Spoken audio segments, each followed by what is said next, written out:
Imagine losing your job tomorrow. No salary, no warning, bills keep coming, rent is due, and your bank account is almost empty. Scary, right? That's exactly why an emergency fund exists. But here's the shocking part.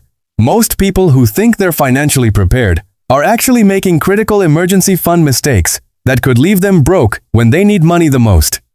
In this video, you'll discover the 3 biggest emergency fund mistakes almost everyone makes and how to avoid them before it's too late. Most people understand that saving money is important, but they don't understand how to build an emergency fund correctly. The first mistake is saving too little money. Many people save 1 month's expenses and believe they're completely protected. Unfortunately, life doesn't work that way. If you lose your job, face a medical emergency, or deal with a major car repair, 1 month of savings can disappear incredibly fast.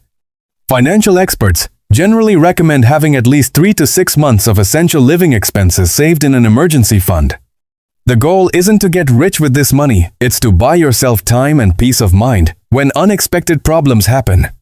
The second mistake is investing your emergency fund. This sounds smart at first. Many people think, why let my money sit in a savings account when I can invest it and earn more?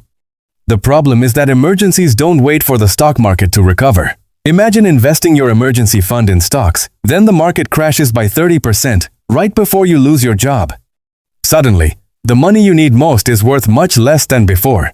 An emergency fund is not an investment account. Its primary job is safety and accessibility. You should be able to access it quickly whenever an emergency happens. Now, let's talk about the third and most common mistake: using your emergency fund for non-emergencies. A new smartphone is not an emergency. A vacation is not an emergency. A shopping sale is definitely not an emergency. Yet many people constantly dip into their emergency savings for things they simply want rather than things they truly need. An emergency fund should only be used for unexpected and necessary expenses such as job loss, medical bills, urgent home repairs, or essential car repairs. Every time you use it for something unnecessary, you're weakening your financial safety net. Here's something most people don't realize. An emergency fund isn't just about money, it's about reducing stress. When you know you have savings available for unexpected situations, you make better financial decisions. You're less likely to panic, borrow money at high interest rates, or rely on credit cards during difficult times. Your emergency fund acts like a financial seatbelt. You hope you'll never need it, but you'll be grateful it's there when something goes wrong. The good news is that building an emergency fund doesn't require a huge income. Start small. Save a little from every paycheck. Automate your savings if possible. Focus on consistency rather than perfection. Even small contributions can grow into a powerful financial safety net over time.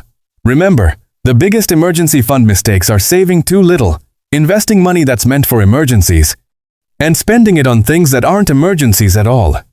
Avoid these mistakes, and you'll be better prepared than most people when life throws an unexpected challenge your way. If you found this video helpful, hit the like button, subscribe, and follow for more simple money lessons that can help you build real financial freedom.